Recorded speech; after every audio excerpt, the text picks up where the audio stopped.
성대로 안녕하십니까? 편히 주무셨습니까? 오늘 저는 성경 어떻게 읽어야 하나 두 번째 시간으로 말씀을 좀 살펴보겠습니다. 어제 제가 교회 왜 존재해야 하나 양을 좀 많이 넣어가지고 실질적인 이야기들을 못해서 좀 그랬습니다. 혹시 어제 토의를 하시면서 첫 번째 여러분 나눔의 주제를 가지고 나누면서 퇴계원 교회가 만약에 사라졌을 때 누가 그것들을 알게 되고 누가 제일 아쉬워하게 될까? 혹시 좀 나눈 것 중에 재밌는 이야기 혹은 답이 좀 나온 게 있습니까? 제가 그 질문을 드리고 뭐라고 토의가 되었을지 굉장히 궁금하거든요. 마트가 이유는요? 어, 교회가 주차장을 좀 공간을 배려하고 있는데 그게 좀 예, 어쨌든 고맙습니다. 또 혹시 또 다른 이야기가 나온 거 있습니까?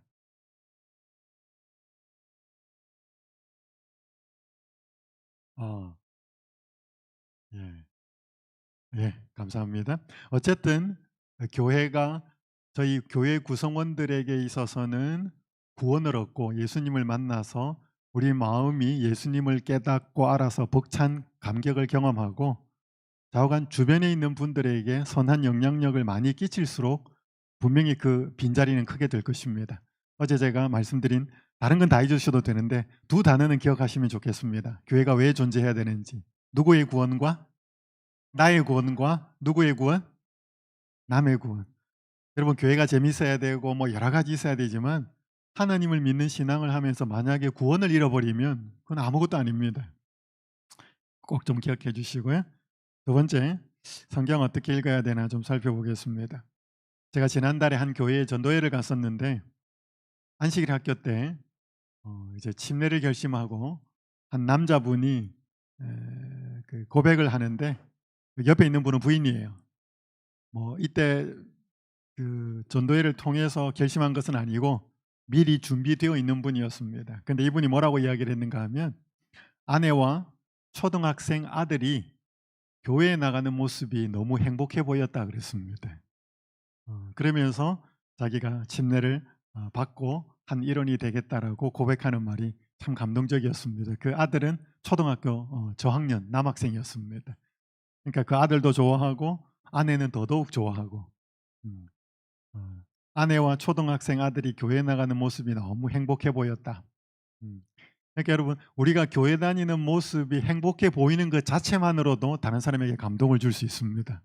어, 그것이 근데 그게 그냥 행복하겠습니까? 이 교회에서 만나는 기쁨과 교제와 예수님과 만나는 어떤 그러한 은혜가 있어야 되기 때문에 어제 말씀드린 것처럼 그것이 나에게 기쁨이 충만할 때 주변에 자꾸자꾸 드러납니다. 자, 그러한 교회에서의 기쁨의 중요한 요소가 성경 말씀입니다. 말씀을 어떻게 이해하고 깨닫는지. 어, 신약 시대에 예수님이 이 땅에 오시고 예수님의 앞에 와서 예수님을 증거했던 침례 요한의 사역이 있습니다. 근데 침례 요한이 그 헤롯의 어떤 죄를 지적하면서 감옥에 갇히게 됩니다. 근데 이 침례 요한이 감옥에 갇혔을 때 예수님이 한 번도 찾아가지를 않아요. 그렇죠? 여러분 한 번쯤 예수님이 찾아가셨으면 좋았지 않았을까요? 사식도 좀 넣어주고 힘내라. 어, 좀 용기도 주고 그러시면 됐는데 전혀 그런 게 없었습니다. 여러분 그래서 안에서는 침례 요한이 시험을 받았고요. 바깥에서는 제자들이 시험을 받았습니다. 여러분 예수님의 제자들 특별히 누가복음에 베드로가 그 밤새도록 물고기 잡을 때 한 마리도 못 잡은 그 상황에 그 내면의 마음속은 시대 소망이 보면 뭐라고 나와 있는가 하면 홀로 쓸쓸히 있을 침례 요한을 옥중에 있는 침례 요한을 생각했다 그랬습니다. 왜냐하면 자기들의 처지도 그렇게 되지 않을까 싶어서. 그러니까 침례 요한도 시험에 들었고 바깥에 있는 제자들도 침례 요한이 감옥에서 나오지 않고 예수님이 한 번도 찾아가지 않는 것은 제자들한테도 시험거리가 됐습니다. 침례 요한이 자기의 제자들을 보냅니다. 우리가 잘못 기다리고 있습니까? 오실 그이가 당신이 맞습니까? 두 제자를 보내어서 질문을 하는데 예수님이 답을 안 해요. 맞다. 그 한마디만 해주면 될 텐데 마침 그때 많은 병자들이 찾아옵니다. 예수님께서 그 병자들을 고치지요. 그리고 시간이 거의 해가 집니다. 그때 예수님이 마치 잊고 지냈던 것처럼 보이는 두 침례요한의 제자들을 불러서 당신들이 오늘 하루 종일 보고 들은 대로 가서 선생님에게 전하라. 이 제자들은 황당합니다. 도대체 뭘? 뭐 있는 그대로 전했습니다. 그때 여러분 감옥에 있는 침례 요한에게 예수님이 하루 종일 했던 것을 제자들이 자기의 스승에게 전했을 때 그게 침례 요한에게 답이 됐을까요? 안 됐을까요? 잘 모르십니까? 답이 되었을까요? 어떻게 되었을까요? 여러분 성경 이사야 61장 1절에서 2절에 보면 메시아가 오시면 그리스도가 오시면 하게 될 일이 예언이 되어 있습니다. 가난한 자, 포로된 자, 눈먼 자, 눌린 자 그들을 어떻게 치유하고 은혜의 복음을 전할 것인지 이사야서를 통해 예언이 되어 있었습니다. 여러분 그 예언이 된 이사야 61장 1절과 2절의 그 예언의 말씀을 예수님은 그날 하루 종일 행하신 거예요. 그러니까 예수님이 병자도 고치대요. 병자도 고치고 말씀도 전하대요. 뭔가 제자들이 하루 종일 예수님에게 있었던 걸 전한 거죠. 여러분 그러면 침례요한은 답이 됐을까요? 여러분 침례요한은 예수님으로부터 내가 메시아다, 그리스도라고 하는 그 직접적인 답변을 못 들었습니다. 그런데 예수님이 하신 그날의 행적을 통해서 무슨 성경 구절을 떠올렸어요? 이사야 61장 1절과 2절 메시아가 오시면 할 일이 예언된 그 예언의 구절이 떠올랐다 이 말입니다. 답이 되었을까요? 답이 됐어요. 그러니까 예수님이 답을 준 방법은 독특했다 이 말입니다. 직접적으로 내가 그리스도라고 말을 해주지 않고 나에 대하여 기록된 말씀을 침례 요한의 생각 속에 생각나게 해주었다는 것입니다. 그럼 이거 굉장히 중요합니다. 제가 대학생이었을 때 저는 공대를 다녔습니다. 저는 기계공학을 전공했고 신학은 대학원에서 공부를 했습니다. 제가 대학생이었을 때 액트라고 혹시 좀 들어보셨습니까? 지금도 있습니다. 대학생 선교회 모임을 제가 열심히 했습니다.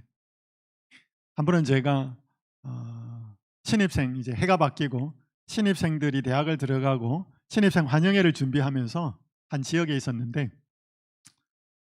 뭐 저는 부산 사람이니까 저는 부산에 있었습니다.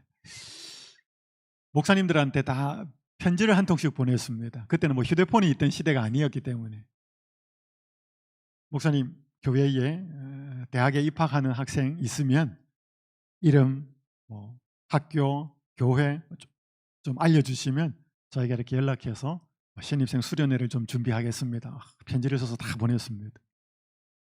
근데 답장이 몇 통이 왔냐 하면 딱 한 통이 왔습니다. 그러니까 부산 지역에 있는 그 교회의 목사님들의 그 30 몇 분 중에 딱 한 통이, 그러니까 없을 수도 있잖아요. 대학생이 뭐 없으면 없다고 답을 해줘야 되는데 딱 한 명만 우리 교회는 신입생이 없습니다. 그게 온 거예요. 나머지 분들은 가다보다 답이 없어요. 굉장히 실망을 했습니다. 목사님들 도대체 뭐 하시나? 바쁘시겠죠 물론. 풀이 푹 죽어서 힘이 들어 하고 있으니까 저희 어머니가 대뜸 그런 저를 보고 뭐라고 말씀하셨는가 하면 너가 지금 이 일을 성령의 힘으로 하느냐 네 육신의 힘으로 하느냐, 저희 어머니가 그렇게 물으셔요.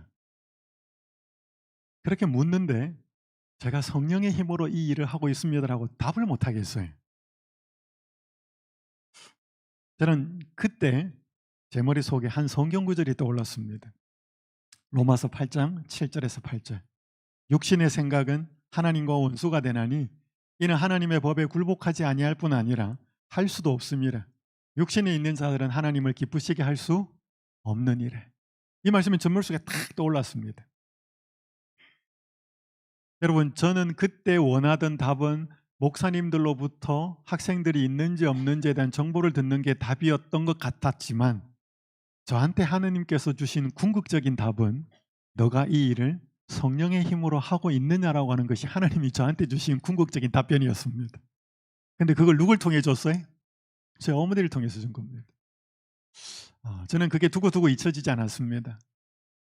하나님께서 여러 가지 방법으로 일할 수 있는데 하나님께서 우리의 힘들고 시련을 당하거나 어렵거나 곤란한 중에 우리의 마음속에 성경 말씀을 깨닫게 하여서 말씀으로 우리의 삶을 주목시키는 것이 하나님께서 하시는 중요한 사역입니다. 이게 성령의 역사거든요. 여러분 여기 시편 107편 19절 20절 함께 읽겠습니다. 이해 시작.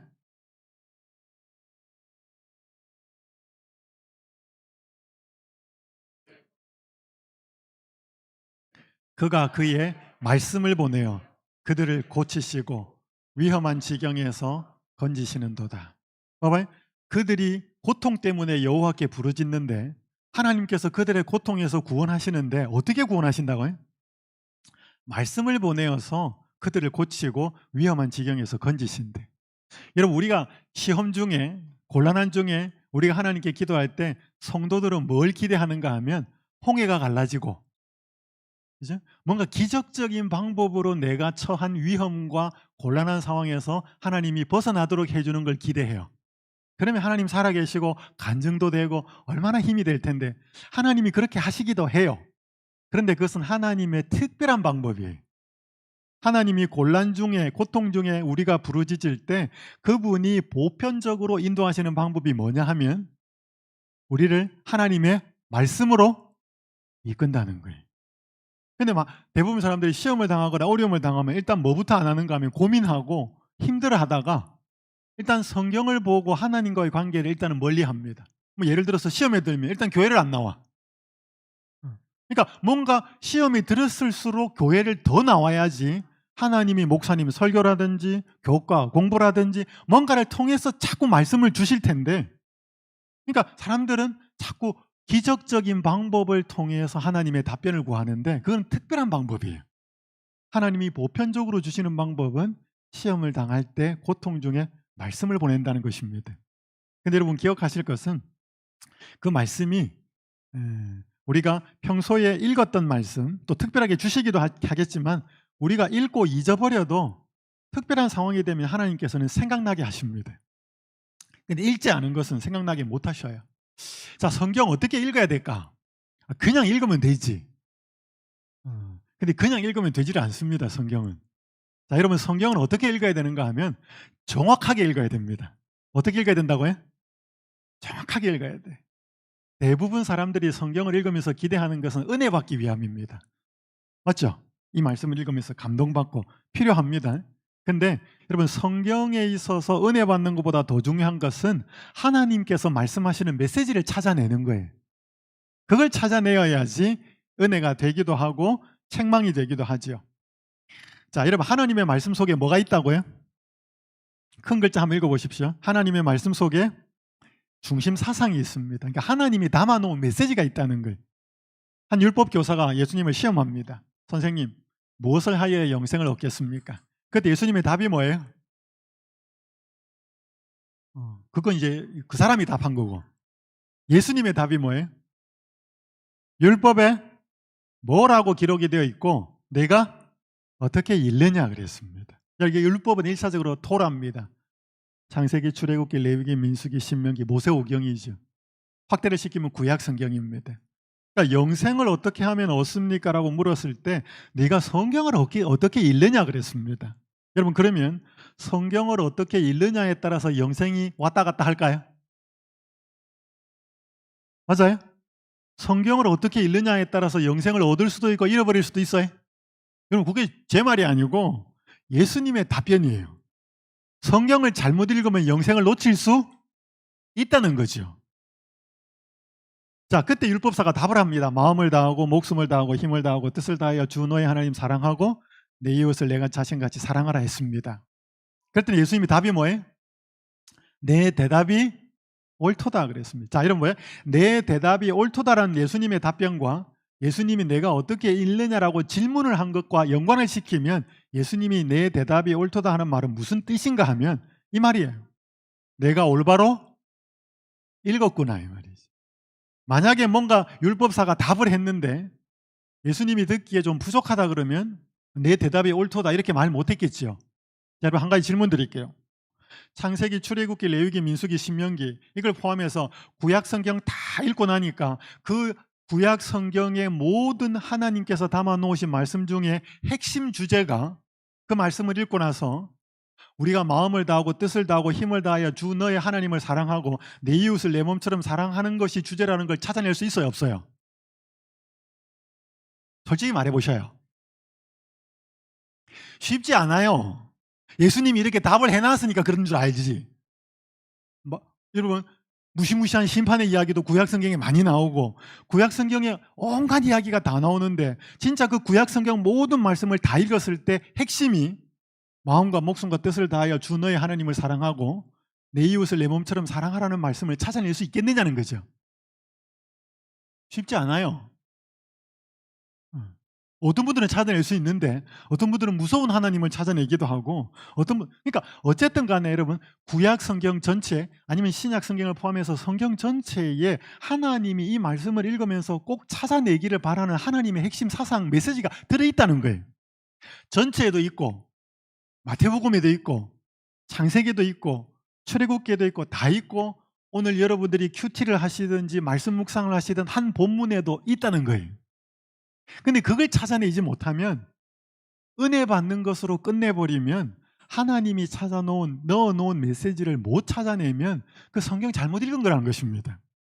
자, 그래서 기억하실 것은 성경을 읽으면서 목표로 하는 것은 은혜 받는 게 아니고 하나님이 담아놓으신 핵심 기별을 찾아내는 것이 돼. 여러분, 그걸 잊으시면 안 돼. 이건 제가 목사님들에게 설교에 대해서 가르칠 때 강의를 할 때 쓰는 아주 첫 번째 부분입니다. 목사님들이 성경을 가지고 굉장히 많은 이야기를 하는데 하나님이 그 본문에서 담아놓은 핵심 메시지를 찾아내지 못하고 주변 거를 이야기하게 되면 하나님이 이게 내 말씀이 맞나? 내가 전하고자 하는 메시지가 맞느냐고 질문할 수도 있습니다. 이거는 여러분이 설교까지 갈 필요는 없지만 읽을 때도 그렇게 돼야 된다는 거죠. 자, 본문을 읽을 때 우리가 읽어내야 될 세 가지 세계가 있습니다. 신학자들이 하는 이야기지만 우리한테 도움이 되기 때문에 잠깐 말씀드리겠습니다. 쉽게 이야기하겠습니다. 함께 한번 읽어보겠습니다. 시작. 본문 뒤에 세계가 있다는 거예요. 이건 배경을 가리킵니다. 저자가 누군지, 독자가 누군지, 무슨 환경에 있는지 이건 참고 자료가 좀 있어야 됩니다. 자, 본문 안의 세계를 읽을 수 있어야 됩니다. 이건 성경 자체지요. 그리고 본문 앞의 세계를 읽을 수 있어야 되는데 이게 이제 쉽게 설명하겠습니다. 자, 이 본문 뒤의 세계는 뭐라 그러냐면 비유를 하면 창문으로 비유할 수 있습니다. 여러분, 이 지금 창문 한번 보시죠. 여기 창문이 있는데 이 창문을 보면 뭐가 보여요? 저 나무가 보이고 산이 보이잖아요. 그러니까 본문을 보는데 본문을 읽으면 본문의 뒤가 보여야 된다는 것입니다. 그게 뭐냐면 저자가 누구고 독자가 누구고 배경이 어떻고 이거 왜 쓰여졌는지 뭐 이런 걸 좀 참고해야 되겠죠. 자, 본문 안의 세계는 뭐에다 비유할 수 있으면 그림에다 비유할 수 있습니다. 여러분, 누군가 그림을 자세히 보면 그림 뒤는 안 보입니다. 그림 자체가 보이죠.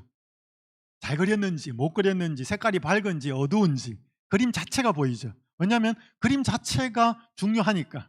그래서 그 성경 본문 안에서 예수님이 뭐라고 말씀하셨고 누가 등장하고 핵심 메시지는 뭐고 누가 어떻게 불순종했고 순종했는지 그 본문 안에를 보는 것이죠. 대부분 사람들이 성경을 보면 이것만 봅니다. 본문 안에. 자, 세 번째는 본문 앞에 세계가 있는데 이걸 비유로 하면 거울이에요. 자, 여러분, 거울을 보면 누가 보여요? 자기가 보이잖아요. 그러니까 여러분, 성경 본문을 보고 나서 최종적으로 누구를 볼 수 있어야 되는가 하면 예수님과 하나님을 확인한 다음에 나를 볼 수 있어야 돼. 만약에 거기서 나를 발견하지 못하면 그 성경 이야기는 굉장히 먼 이야기입니다. 옛날 이야기지. 자, 그래서 오늘 우리가 성경을 읽을 때 창문, 그림, 거울 이 세 가지를 염두에 두고 본문을 읽으셔야 돼. 본문 뒤도 보여야 되고 본문 안의 내용도 충실하게 보여야 되고 본문을 통해서 나를 볼 수 있어야 됩니다. 자, 그러기 위해서는 전체를 흐르고 있는 중심 사상이 있어요. 여러분, 이 빨래 주부들이 또 뭐 요즘 남자들이 빨래를 해가지고 뭐 건조기에 말리기도 하지만 이렇게 빨랫줄에 걸어 놓기도 합니다. 이 빨래가 다 걸리지만 빨래를 통과하고 이렇게 매달려 있는 것은 하나의 빨랫줄이라는 거잖아요. 여러분, 성경에도 그런 빨랫줄 같은 사상이 있어요.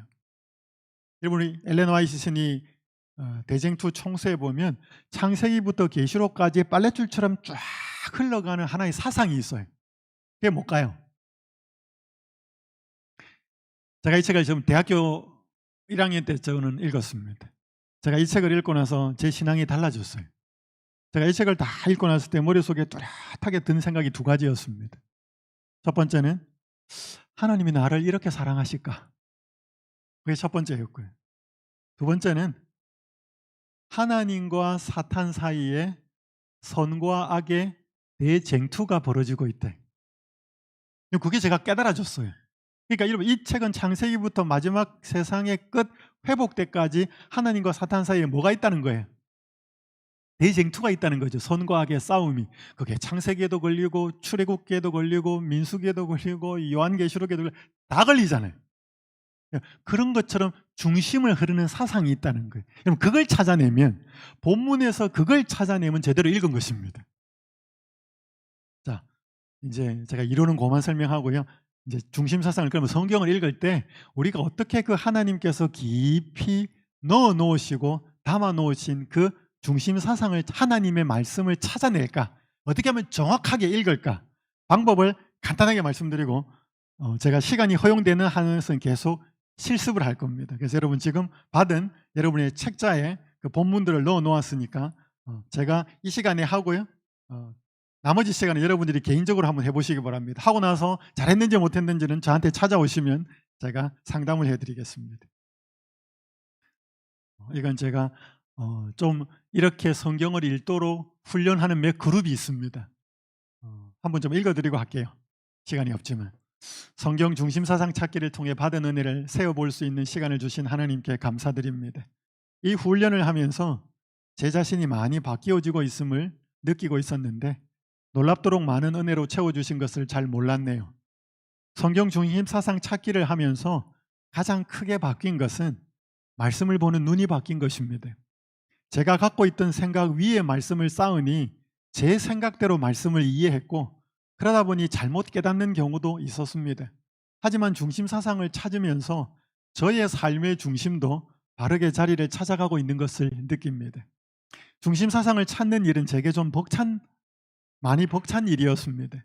그런데 그게 은혜가 될 줄은 몰랐습니다. 잘 모르니까 계속해서 말씀을 생각하게 되었고, 그러다 보니 잡다한 생각은 없어지고 그 말씀을 하루 종일 묵상하는 날들이 많아졌습니다. 생각이 말씀에 머물러 있다 보니 마음도 편안했습니다. 말씀을 삶에 적용하는 일도 처음에는 말씀 따로 삶 따로 살았지만 점점 말씀이 마음에 가득 채워질수록 삶의 원칙으로 자리 잡아가고 있는 것이 느껴졌습니다. 잘못했을 때 인정하는 것이 빨라졌고, 그러다 보니 가장 가까운 남편과의 관계도 점점 좋아지는 것 같습니다. 마음이 포용할 수 있는 범위가 넓어지는 것 같고, 그래서 화도 점점 줄어드는 것 같습니다. 급하게 말하던 습관이 말해야 할 때 하나님께 여쭙게 되는 일들이 자주 일어납니다. 저의 삶에서 제 것이라고 꼭 쥐고 있던 것들을 다른 사람을 위해서, 주님의 사업을 위해서 드리고 싶은 마음이 우러나옴을 느낍니다. 예수님을 바라보면서 예수님께 자꾸 이끌리고 예수님을 닮고 싶은 마음이 자꾸 생깁니다. 그런데 자꾸 넘어지니 기도가 저절로 이어집니다. 내 힘으로는 할 수 없으니 주님 바라보고 주님의 힘을 달라고 기도합니다. 중심 사상을 찾으면서 또 바뀐 것은 기도입니다. 처음에 중심 사상을 찾을 때는 어떻게든 찾아보려고 이 책 저 책 관련된 부분을 찾아 열심히 읽었는데, 중심이 잡히지 않은 상태에서 읽으니 더 복잡해서 더 어려운 상태에 놓여지는 결과를 맞게 되었습니다. 그래서 내 힘으로 열심히 해보다가 도저히 못하게 했어서 이젠 성경 말씀을 여러 번 반복해서 읽습니다. 그리고 그 내용을 충분히 숙지한 후에 하나님께 여쭈어 봅니다. 제게 말씀해 달라고 말이죠. 그래서 듣는 기도를 올리게 되었습니다. 아직도 생각을 글로 옮기는 것은 어렵지만, 아직도 중심을 잘 못 찾고 헤매고 있지만 조금씩 길은 보이는 것 같습니다. 하나님의 말씀은 하나님의 것이니까 제가 이해력이 조금 부족하다 하더라도 알게 해주실 것을 믿습니다. 굉장히 길어요. 그러니까 어쨌든 간에 여러분, 이분이 성경을 그냥 읽은 거하고 이 본문 속에서 하나님이 말씀하시고자 담아놓은 그분의 의도가 무엇인지를 찾는 그 과정을 하면서 자기가 읽은 성경의 그 뜻하고 하나님이 중심 사상으로 깨닫게 된 것은 다르더라는 것입니다. 그럼 저도 마찬가지예요. 제가 그냥 본문을 설교하는 거하고 중심 사상을 찾아놓고 설교를 하면 설교 내용이 달라요. 그래서 이걸 찾을 때하고 안 찾을 때하고는 적용이 다릅니다. 한번 해 보겠습니다 인제. 일단 본문의 중심 사상 찾는 법을 먼저 말씀을 드리겠습니다. 자, 첫 번째는 육화 원칙을 활용을 해서 통해서 본문에서 가장 중심된 질문을 찾습니다. 뭘 찾는다고요? 본문에서 가장 중심된 질문을 찾습니다. 이때 참고할 것은 이 본문에서 내가 뭐 한 10구절이든지 15구절 오늘 내가 묵상한다고 할 때 이 본문에서 가장 중심되는 구절을 하나만 딱 찾아라 그러면 내가 뭘 찾을 건가? 그거 한번 염두에 두시고, 두 번째, 본문 전체를 흐르고 있는 주된 행위가 뭐냐는 것이, 하나님이 말씀하셨는지, 하나님이 인도하셨는지, 백성이 불순종했는지, 아니면 무슨 찬양하는지, 뭔가 이렇게 이 본문 전체를 흐르고 있는 주된 흐름이 뭔지를 하나를 생각해 보시고, 그 다음에 가장 중심되는 구절이 뭔지를 알고 육화 원칙을 만듭니다. 자, 이거 뒤에 설명하겠습니다. 자, 그러면서 두 번째는 본문에서 답을 찾아야 됩니다. 어디서 찾는다고요? 본문에서 답을 찾아야 됩니다. 근데 질문을 만들어 놓고 본문에서 답을 찾아보니 답이 없어요. 그럼 질문을 잘못 만들었다는 뜻입니다. 그럼 질문을 다시 만들어야 돼. 자, 그래서 이 1번에서 만든 질문하고 2번에서 나온 답을 합쳐서 한 문장을 만들면 그게 본문에서 말하고 있는 중심사상이에요. 이건 과거형입니다, 대부분. 이 본문 중심사상을 현대적 용어를 사용해서 신자들에게, 나에게 일반적으로 적용시킨 것이 현재적 적용사상입니다. 뭔 말인지 모르실 거예요. 찾아낸 본문 중심사상이 정확한 것인지 재림교회 주석을 보든지 예언의 신을 통해서 검증할 필요가 있습니다. 하겠습니다. 이제 예를 들어 볼게요. 자, 요한복음 20장 30절 31절. 여러분, 이 굉장히 중요한 구절입니다. 함께 읽겠습니다. 시작. 예수께서 제자들 앞에서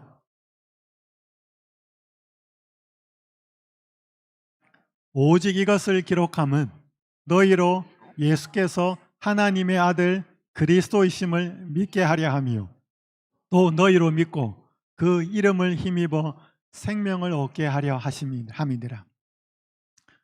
이게 왜 중요하냐면 요한이 요한복음을 기록한 목적이 나와 있기 때문에 그래요. 여러분, 이 한 구절만 잘 이해하시면 요한복음 전체가 다 이해가 됩니다. 각 장이 다 이해가 돼요. 근데 이걸 모르면 요한복음이 굉장히 어렵습니다. 자, 여러분, 이거 보십시오. 제가 예를 들어 볼게요. 자, 이 질문, 이 본문 요 두 구절 자체가 굉장히 감동적인 구절이에요. 자, 여기에서 중심사상을 찾을 수 있습니다. 자, 이거 뭔가 기록했다는 거죠. 요한복음을. 근데 이 본문의 육화 원칙을 한번 생각해 보셔요.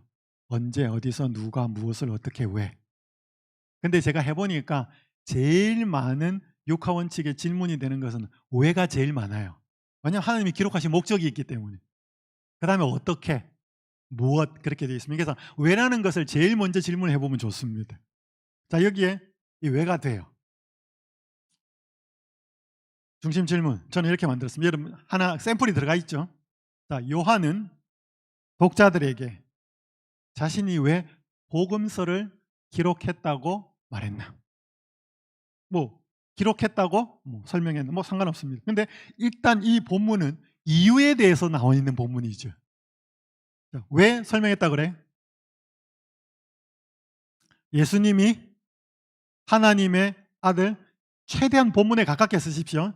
예수님이 하나님의 아들 그리스도이심을 믿게 하여서 사람들이, 독자들이 그 이름을 힘입어서 생명을 얻게 하려고. 여기 본문에 말하고 있으니까 이 생명은 영원한 생명을 가리키잖아요. 이거 두 개 합치면 중심사상이에요. 요한은 예수님이 하나님의 아들 그리스도이심을 믿게 하여 독자들이 그 이름을 힘입어 생명을 얻게 하려고 복음서를 기록했다고 말했다. 여러분, 이게 본문 중심사상이에요. 그러니까 여러분, 이게 이제 이런 겁니다. 여러분이 이 두 구절을 여러분의 어린 아이나 혹은 어린이반 아이들한테 두 구절을 읽었어. 선생님, 집사님, 장로님, 이게 뭔 말이에요? 그렇게 물었을 때 이 말씀은 요한이 예수님의 아들, 하나님의 아들 그리스도이심을 사람들한테 믿게 하려고 요한이 요한복음을 기록했다는 말씀이야.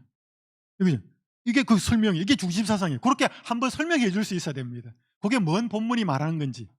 자, 그다음에 요게 나하고 무슨 상관이 있는지를 가야 돼요. 그거를 바꾸는 게 현재적 적용 사상이고 저는 목사님들한테는 설교 중심 사상이라고 말을 합니다. 자, 이거는 일반적으로 바꾸는 거예요. 요한복음을 통해 예수님을 그리스도로 믿고 생명을 얻는다. 여기 이제 한번 바꾼 거예요. 현재적 용어로. 그래서 선생님 이 두 구절 읽은 게 방금 무슨 말씀이에요? 요한이 예수님의 아들 예수님이 하나님의 아들 그리스도이심을 믿게 해서 사람들로 하여금 생명을 얻게 하려고 요한이 복음서를 기록했다는 거야. 그렇게 하고 나서 그래서 우리도 요한복음을 읽으면 예수님을 그리스도로 알고 생명을 얻을 수 있어. 이렇게 말하는 게 뭐예요? 여기 현재적 적용 사상이에요. 여기까지 가야 뭐예요? 이 말씀이 나한테 의미가 있는 거예요. 근데 이 현재적 적용 사상은 바로 탁 튀어나오지 않습니다. 반드시 본문 중심 사상을 거쳐서 나와요. 근데 본문 중심 사상은 그냥 찾아지는 게 아니고 그 본문에서 가장 중심되는 질문을 찾아야 되고 답을 찾아야 돼요. 자, 많은 사람들이 성경을 읽으면서 실수하는 이유가 뭐냐면 이게 존 스토트라는 신학자가 한 말인데요. 우리가 저지를 수 있는 최악의 실수는 성경 기자의 마음에 21세기 생각을 넣어서 성경을 읽는 것이며 우리가 그들이 말했으면 하는 것과 일치하도록 그들이 말한 것을 조작한 다음 우리의 의견에 대해 그들의 지지를 주장하는 것이다. 이게 뭔 말인가 하면 어렵게 써놨는데 여러분 우리가 성경을 읽을 때 여러분 요한복음이 1차적으로는 우리한테 주신 말씀은 아니잖아요. 요한의 독자들이 있었거든요. 그러니까 우리가 성경 말씀을 읽으면서 너무 나한테 빨리 주시는 말씀으로 들어오는 거예요. 그러니까 단어 하나, 구절 하나, 문맥과 그 역사적인 의미와 배경에 상관없이 이 말씀이 오늘 21세기를 살아가는 나한테 바로 넘어오니까 너무 빨리 적용을 시키니까 깊이 해석을 하지 않은 상태에서 적용을 시키니까 해석이 잘못되면 적용이 잘못돼요. 그러니까 해석이 올바라야 적용이 올바라요. 제 말 무슨 말씀인지 이해하시겠죠? 그러니까 일단 이 말씀은 나한테 주신 말씀이기도 한데 1차적으로 독자가 있어요. 그 사람들한테 무슨 말씀이었는지를 충분히 생각한 다음에 그 말씀을 찾아내놓고 나한테 무슨 상관이 있는지는 2차로 넘어와야 돼. 너무 빨리 넘어오면 안 됩니다. 자, 그거 꼭 좀 기억해 주시고 자, 지금 한번 해보겠습니다.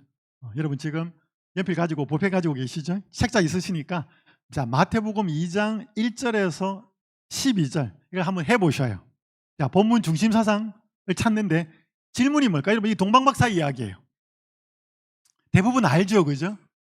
근데 여기에서 이 깊이 읽으면서 중심 사상을 찾기 위해서 읽으면 이 본문이 다르게 보여요. 자, 시간 제가 5분 드리겠습니다. 뭐 시간 터무니없는데 일단 중심 질문하고 답만 한번 찾아보셔요. 자, 제가 처음에 팁을 드렸죠. 1분의 질문을 만들 때 전체의 이 흐름이 뭘까? 전체 흐름이 동방박사가 예수님을 경배하는 게 전체 흐름일까? 여기에서 핵심 성경 구절 하나만 내가 찝어라 그러면 난 이 본문에서 하나님 이 구절이 제일 중요하다 할 것 같다 라고 찝을 수 있습니다. 한번 찾아보셔요. 이거 재밌습니다. 그냥 은혜 받는 게 목적이 아니고 하나님이 마태를 통해서 이 동방박사 이야기를 왜 기록해 놓았을까? 이제 이걸 고민하셔야 됩니다. 목사님 성경 그냥 읽으면 되지 왜 이렇게 복잡하게 읽어야 돼요? 여러분 이렇게 중심사상 안 찾아도 되는데 이 말씀이 왜 기록되었을까를 자꾸 생각하시면서 10번, 20번, 30번 읽으면 아까 말한 것처럼 중심, 질문, 답 이렇게 안 찾아도 돼요. 그러나 많이 읽고 깊이 읽으면 찾아져요.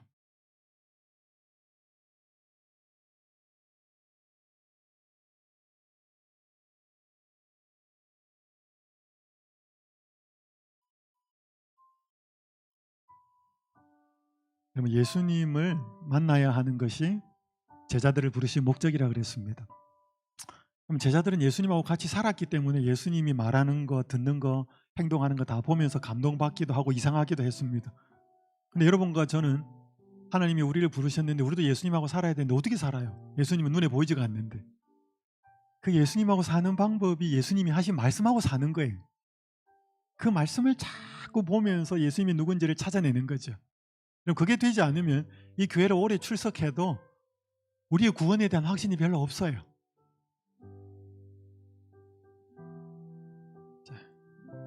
하시다가 질문이 있으시면 질문하셔도 되겠습니다.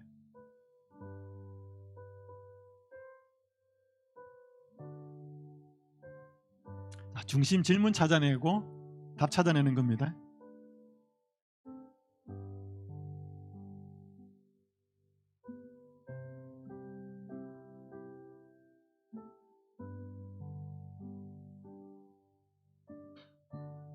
예.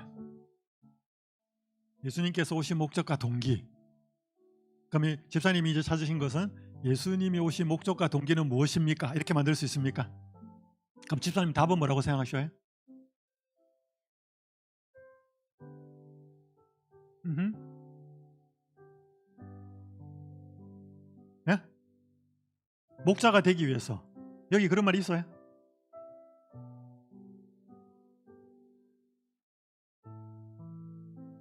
목자가 되리라 하였으니까. 오케이. 오케이. 집사님 여기 있습니다. 그죠? 6절에 보면 유대 땅 베들레헴에 너는 유대 겨울 중에서 가장 작지 아니하도다. 내게 산 다스리는 자가 나와서 내 백성 이스라엘의 목자가 되리라 하였습니다. 오케이. 예수님께서 이 땅에 오신 것은 목자가 되기 위해서 오셨다. 집사님 좋습니다. 일단 본문에 나와 있으니까.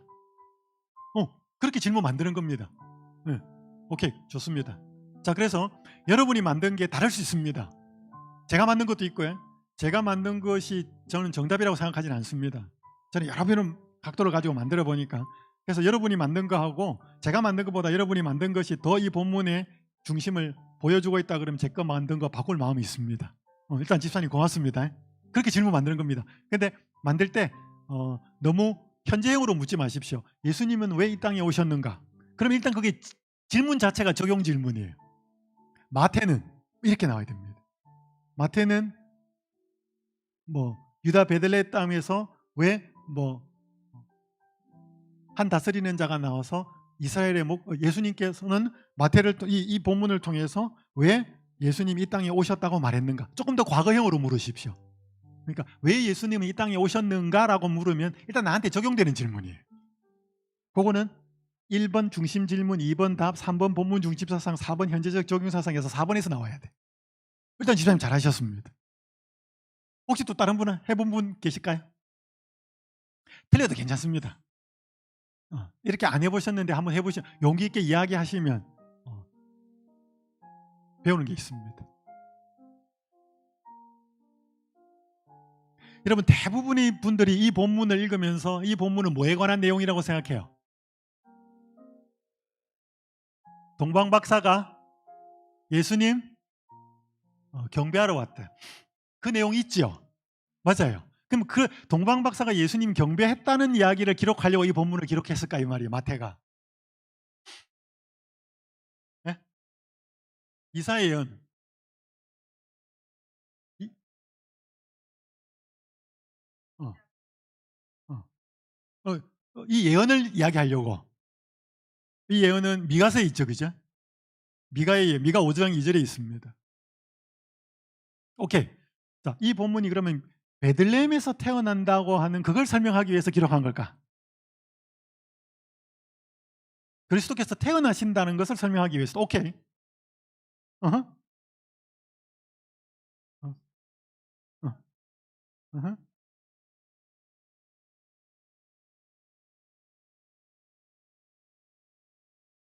헤롯이 죽이려고 하죠. 어허. 어허. 어허. 헤롯이 저런 의도를 갖고 있는 것을 알게 하시려고. 오케이, 좋습니다. 자, 여러분 왜 이렇게 자꾸 질문을 하는 게 중요하냐면 내가 이 질문을 하면서 본문을 더 깊이 읽게 돼요. 근데 옛날에는 쭉 읽으면서 뭐야? 내 나름대로 은혜 받고 이건 이런 거구나 저건 저렇구나 그 감동받고 끝나버리는 거지. 근데 이 본문에서 말하고 있는 마태의 의도가 뭘까? 하나님이 마태를 통해서 영감을 줘서 이걸 왜 기록했을까? 그걸 자꾸 찾아내다 보면 안 보이던 게 보여요. 예언의 성취, 오케이. 베들레헴에서 태어난 예언의 성취를 알려주기 위해서 그런 내용도 있습니다. 그죠? 오케이. 경배하게 하기 위해서 그 내용도 있어요. 다른 거는 못 보이셔요? 자, 여러분 봐봐요. 예수님이 어디에서 탄생하셨어요? 그럼 이 동방 박사들을 통해서 예수님을 경배하는 것이 목적이라면 동방 박사들이 이 별은 하나님이 인도하신 거잖아요. 어디로 인도해야 돼요? 경배하는 게 목적이면 베들레헴으로 바로 데리고 가야지. 어디로 데리고 갔어 지금? 예루살렘으로 인도했잖아요. 왜 그랬을까요? 여러분 경배의 목적이라면 당연히 베들레헴으로 데리고 가야지. 별이. 그거 생각해 보셨어요? 어허. 으흠. 으흠. 그러니까 사람들이 이 본문만을 보면서 당연히 동방 박사가 뭐예요? 베들레헴에 가서 경배했다. 그거로만 끝. 그리고 황금, 유향, 모략 예물로 드려서 또 시대의 소망에 보면 나중에 어린 아기 예수님을 데리고 요셉과 마리아가 피신 갈 때 애굽으로 갈 때 그 유용하게 썼다 뭐 이런 거 정도는 알아요. 근데 이 본문이 그걸 위해서 기록했을까 이 말이죠. 자, 이제 해 보겠습니다. 이건 뭐 제가 찾아낸 것이기 때문에 자, 중심 질문. 하나님은 별을 통해 동방의 박사들을 왜 예루살렘으로 먼저 인도하셨을까?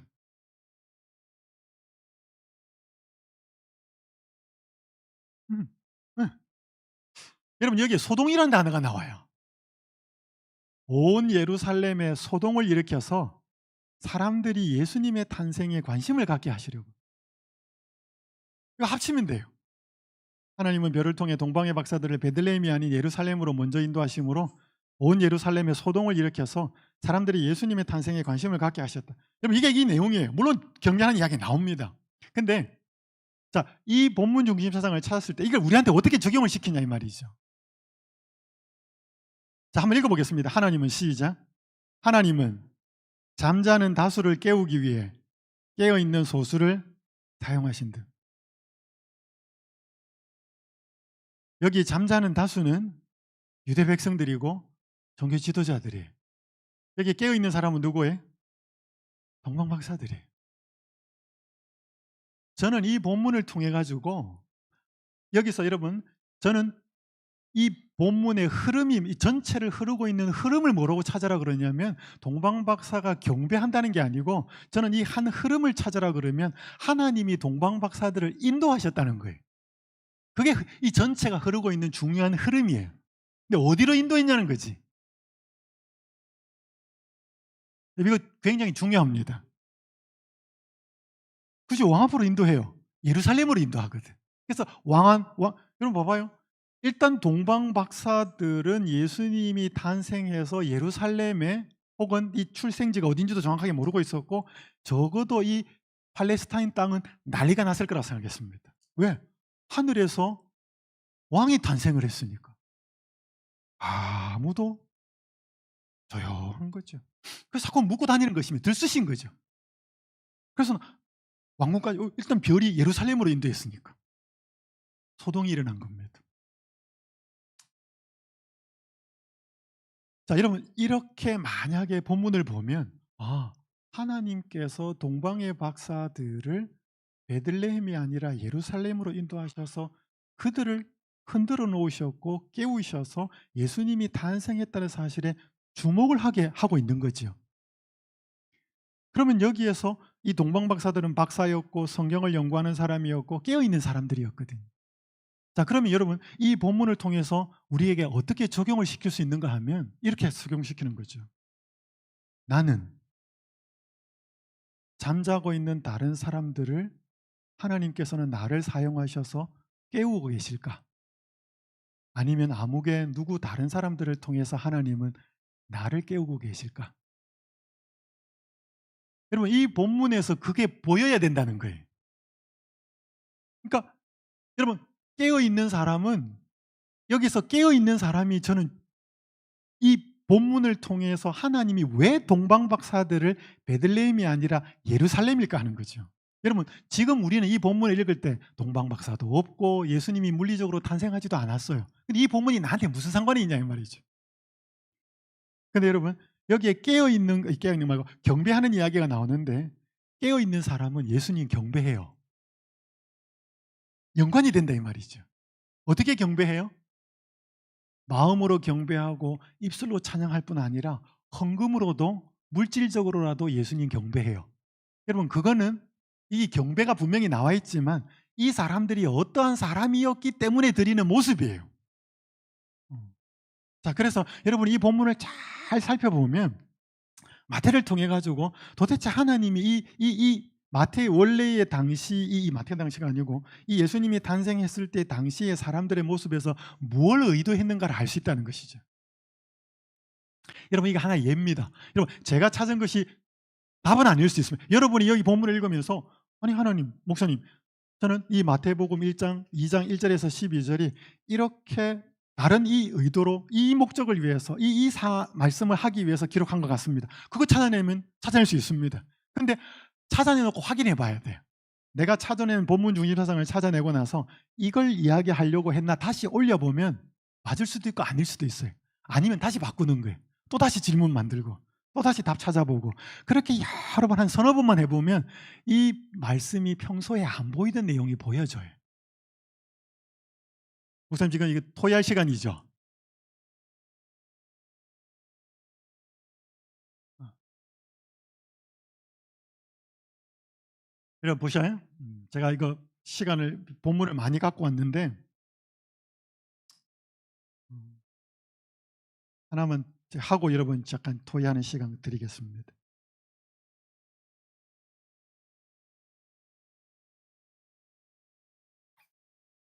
자 여러분 요한복음 9장 1절에서 41절 보면 굉장히 길어요. 나면서부터 소경된 자를 예수님이 고칩니다. 근데 또 안식일에 고치죠. 예수님이 말씀으로만 고치지 않고 땅에다가 침을 뱉어 가지고 그 흙을 으개어 가지고 눈에다가 발라주고 또 실로암 못에 가서 씻으라 그래. 굉장히 복잡합니다. 근데 이 말씀을 왜 기록했는가? 이 요한복음 9장 1절에서 41절. 자 여러분 아까 제가 처음에 했던 요한복음 20장 30절 31절 기억하죠?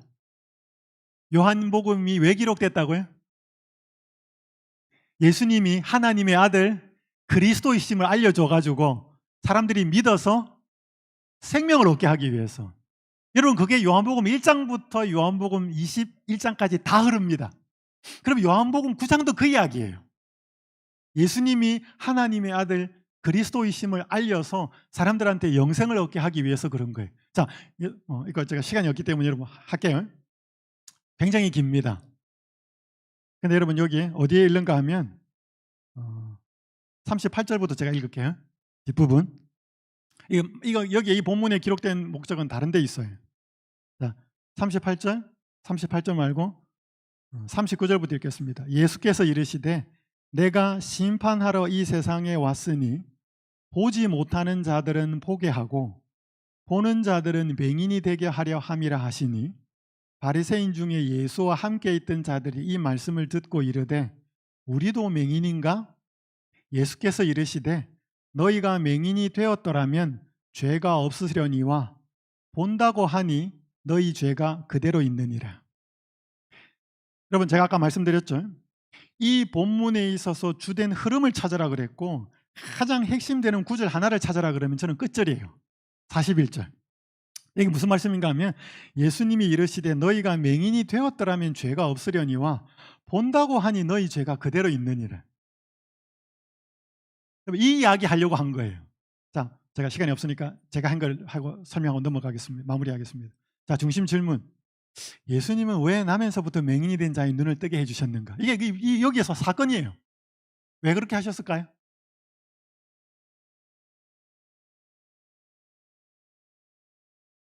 그 못 보는 사람이 어떤 못 보는 사람?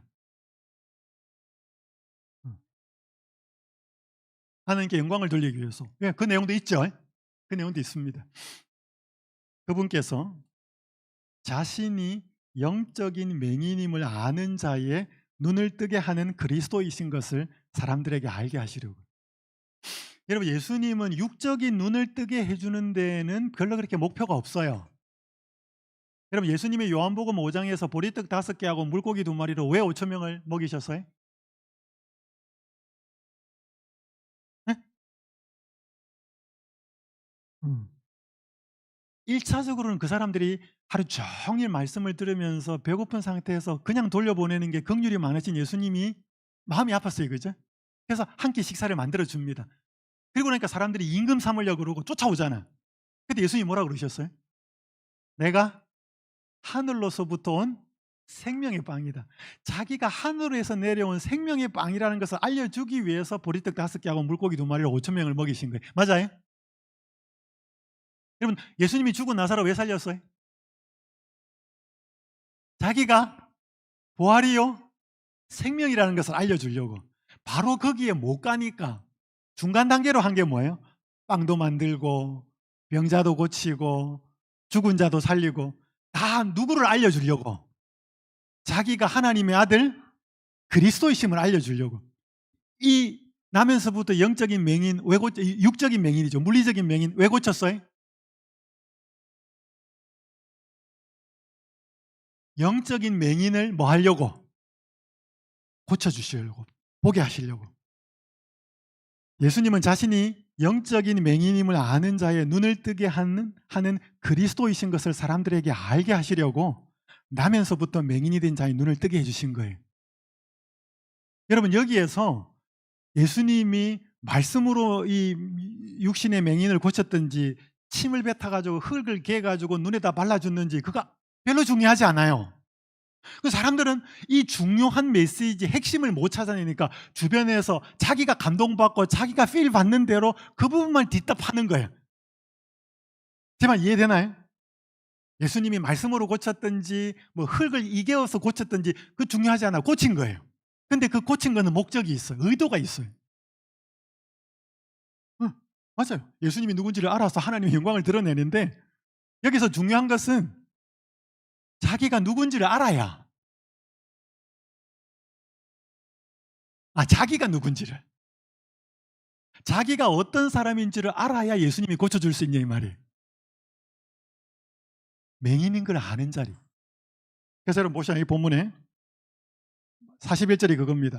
예수님이 이야기를 하니까 접근을 해와요. 40절에 바리새인 중에 예수와 함께 있던 자들이 이 말씀을 듣고 이르되 우리도 뭔가? 우리도 맹인인가? 그러니까 예수님이 뭐라 그래요? 너희가 맹인이 되었더라면, 이 말이 뭐예요? 너희가 맹인이라고 안다면, 맹인이라고 인정한다면 죄가 없으려니와. 왜? 내가 고쳐줄 거니까. 근데 너희가 뭐 한다고 하니까? 본다고 하니까. 본다고 한다는 말이 뭔 말이에요? 맹인이 아니란 말이지. 본다고 하니까, 맹인이 아니라고 하니까 내가 너희를 위해서 할 수 있는 게 아무것도 없다. 그러니 너희 죄가 그대로 있다. 여러분, 예수님은 이 말 하려고 나면서부터 맹인된 사람을 고친 거예요. 그러니까 여러분, 이 말씀 전체를 읽고 나가지고 이 요한을 통해서 이 사건을 왜 기록했는지에 대하여 정확하게 파악이 안 되면 이 사람이 나면서부터 죄인인 자기 죄 때문인지, 물론 여러분 교리 공부할 때 이 사람이 자기 죄 때문인지 자기의 부모의 죄 때문인지 이런 것도 할 수 있어요. 근데 이 본문에서 말하고 있는 요한을 통해서 기록한 하나님의 의도는 자기가 영적인 맹인임을 알고 예수님 앞에 나오면 예수님이 뭐 하겠다는 거지? 고쳐주는, 영적인 눈을 뜨게 하는 그리스도라는 사실을 알려주는 거죠. 그래서 영적인 눈이 띄어지는 게 뭐냐면 생명을 얻는 거예요. 생명의 빵을 먹는 게 생명을 얻는 거고, 수가의 우물가의 그 여인은 생명수를 마시는 게 생명을 얻는 거예요. 니고데모는 높이 들린 인자이신 그리스도의 십자가의 죽음을 바라보는 것이 뭐예요? 쳐다보는 것이 생명을 얻는 거고, 다른 말로 하면 거듭나는 거예요. 여러분, 요한복음 전부 똑같은 이야기예요. 그게 사람에 따라서 물 갖고 온 사람한테는 물로서 생명을 접근하고, 니고데모는 구약을 알기 때문에 구약을 아는 니고데모에게는 모세의 사건을 통해서 인자를 바라보는 것으로서 거듭나고 생명을 얻는 것을 이야기해주고, 배고픈 사람한테는 빵 이야기하고, 육신에 누이 모는 사람한테는 눈을 고쳐주면서 생명 이야기를 하는, 전부 같은 이야기예요. 그 목적이 뭐냐면, 그 요한복음에 기록된 목적이 요한복음 20장 30절 31절이에요. 기적과 모든 것이 다 일어난 이유는 예수님이 하나님의 아들 그리스도이심을 알려서 뭐예요? 생명을 얻게 하시고 영생을 얻게, 다른 말로 하면 거듭나게 하시려고. 다 같은 이야기. 자, 그러면 뭐예요? 여러분, 이 본문을 읽었을 때 내 자신이 보여야 돼요. 아까 얘기했잖아요. 본문 너머의 세계, 본문 안의 세계, 본문 앞의 세계. 그럼 내가 이 사건을 묵상을 했을 때 뭐가 생각이 되냐? 나는 맹인인가? 아닌가? 여기 가야 돼요. 자, 여러분, 맹인인지 아닌지 어떻게 알아요? 자, 여기에 있는 바리새인들은 맹인이었어요, 아니었어요? 예?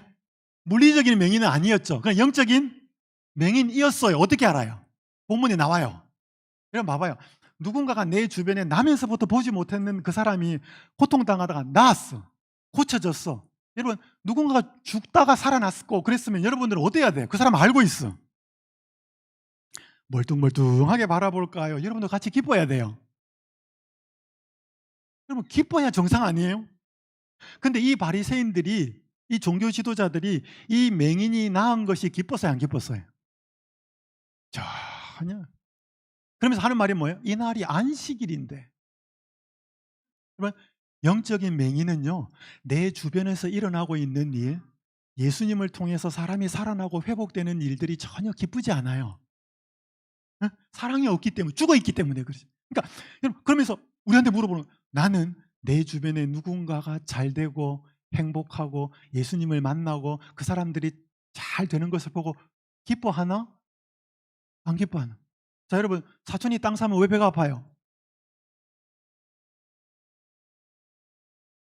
자, 여러분 자녀가 잘 되면 어때요? 얼마나 기뻐요? 그럼 차이가 뭘까요? 여러분, 내가 사랑하는 대상이 잘 되면 기뻐요.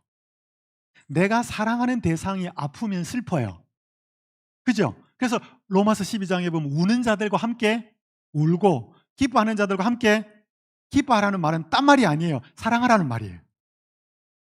내 이웃을 내 몸처럼 사랑하라는 말이고, 예수님이 요한복음 17장에서 말씀하신 것처럼 아버지와 내가 하나인 것처럼 너희도 서로 뭐가 되라? 하나가 되래. 여러분, 우는 자들과 함께 울고 웃는 자들과 함께 웃으라는 말은 하나 되라는 말이에요. 왜? 그 사람이 우는데 나도 울면 하나잖아요. 그 사람이 기쁜데 나도 기쁘면 하나잖아요. 근데 그 사람이 우는데 굉장히 마음에서 기쁨이 앞서잖아. 이거 하나가 아니라는 거죠. 즉 사랑하지 않는다는 거죠. 그러면 사랑하면 하나가 돼요. 그러니까 예수님이 너희는 서로 사랑하라, 우는 자들과 함께 울고 기뻐하는 자들과 같이 기뻐하라, 이 다 뭔 말이에요? 같은 말이에요. 여러분, 그래서 성경을 깊이 이해하다 보면 통해요. 자, 여러분, 이 요한복음 9장에서 자기가 영적인 맹인임을 모르고 산 사람들의 이야기를 보여주는 거잖아요. 이 사실이 깨달아지면 요한계시록에 똑같은 부류가 나온다는 걸 깨달아요. 요한계시록 3장에 7교회 중에 어느 교회? 라오디게아 교회. 라오디게아 교회 모습이 뭐예요? 내가 못 보는데 본다고 생각하고 있는 거지. 내가 헐벗었는데 입었다고 생각했고, 내가 가난한데 부자라고 생각하고 있었어요. 라오디게아 교회예요. 그러니까 영적인 라오디게아 교회의 모습이 요한복음 9장에 그대로 나오죠. 요한복음 9장과 라오디게아 교회의 모습은 똑같은 거예요. 그러니까 성경 본문에서 뭐를 말하고 있고 하나님이 뭘 말씀하기 위해서 이 본문을 기록했는지를 정확하게 파악해내면 예수님이 어떤 분인지, 내가 어떤 존재인지, 다른 본문에서는 어떻게 기록하는지 이게 연결이 돼요. 그러면서 내 자신을 깊이 돌아보는 거죠. 그러니까 이 본문을 요한복음 9장을 깊이 묵상하고 나서 여러분이 어디로 적용을 끌고 들어가야 되는가 하면, 나는 보고 있나? 나는 영적인 맹인인가? 아닌가? 내가 영적인 맹인이라는 사실이 깊이 깨달아지면 내 모습 그대로를 가지고 누구한테 와야 되죠. 무슨 기도가 나와야 돼? 예수님, 저는 못 봅니다. 저는 제 주변에 한 영혼의 가치를 못 보고 있고, 예수님이 지금 구속의 역사를 이루어가고 계신 이 놀라운 역사를 제가 못 보고 있습니다.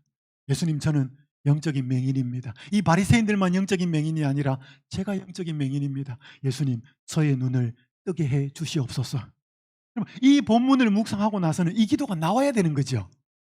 그래야 이 본문을 읽은 기록하게 하신 하나님의 목적이 성취가 된다 이 말이지. 그러니까 여러분, 성경 무조건 읽는 게 목적이 아니에요. 은혜 받는 것도 목적이 아니에요. 성경은 하나님께서 담아놓은 메시지를 정확하게 찾아내는 것이 첫 번째 목적이에요. 그것을 정확하게 찾아내면, 그 해석이 이루어지면 적용이 돼요. 그렇게 적용이 된 상태에서 나를 돌아보고 교회를 돌아보고 우리 주변을 바라보고 그때 하나님은 이런 나를 위해서 무엇을 해줄 수 있는지 답이 찾아지는 거죠. 그래서 여러분 오늘 영적인 맹인이라는 것 자체가 우리에게는 문제가 아니에요. 우리가 영적인 맹인이 아니라고 하는 게 더 문제지. 영적인 맹인이라고 인정만 한다면 누가 고쳐줄 거니까? 예수님이 고쳐줄 거니까. 예수님은 그걸 할 수 있는 분이라는 사실을 알려주기 위해서 진짜 맹인을 고친 거예요. 그럼 왜 진짜 맹인을 고칠 수 있었어요? 자기가 맹인임을 알거든. 여러분 이 말씀을 그럼 다른 데에 연관시키면 뭐하고 연관될까요? 내가 온 것은 의인을 부르러 온 게 아니고 죄인을 부르러 왔다. 여러분 이 세상엔 다 죄인인데 딱 두 부류의 죄인이지. 내가 죄인인 줄 아는 죄인과 내가 죄인인 줄 모르는 죄인과. 그러니까 여러분 성경의 이야기가 비슷비슷한 이야기처럼 보이고 따로 노는 게 아니고 말씀에 대해서 깊이 끄집어내면 이게 이 말씀하고 연관되고 저게 저 사건하고 연관되고 이게 이렇게 빙글빙글 돌면서요 퍼즐 맞추는 것처럼 짝이 따닥따닥 맞아지면 성경이 굉장히 신기하고 재밌습니다. 근데 1차적인 의도는 원래 그 본문이 기록된 의도가 무엇인지를 찾아내는 게 목적이어야 돼. 자, 성경은 어떻게 읽어야 된다? 정확하게 읽어야 됩니다. 하나님이 그 기자를 통해서 의도해 놓고 담아 놓은 1차적인 의도가 뭔지를 찾아내야 그게 올바른 해석이고요. 그게 돼야 올바른 적용이 됩니다. 토요일 시간 됩니까? 제가 기도하고 그럼 토요일 시간 드릴까요? 오케이. 제가 기도하고 토요일하는 시간 드리겠습니다. 하늘에 계신 아버지 하나님, 저희가 예수님을 만나는 길을 예수님께서는 성경을 통하여 저희에게 주셨습니다. 근데 저희가 성경을 안다고 하면서 참 잘 모를 때가 많습니다. 하나님 아버지, 저희가 지금까지 성경을 어떻게 읽어왔는지 잘 모르겠지만 이제 지금부터 하나님의 도우심을 입어서 기록된 말씀에 하나님의 뜻을 찾아내고 하나님이 하시고자 하는 메시지를 찾아내는 그러한 정확한 방법으로 성경을 읽을 수 있도록 인도하여 주시옵소서. 그래서 예수님이 누구신지, 하나님이 어떤 분이신지, 아니 우리 자신이 또 누구인지를 찾아내는 정확한 성경 읽기를 통해서 예수님을 가슴 벅차게 만나고 예수님 안에서 변화되는 삶을 누리도록 인도하여 주시옵소서. 예수님의 이름으로 간절히 기도드립니다.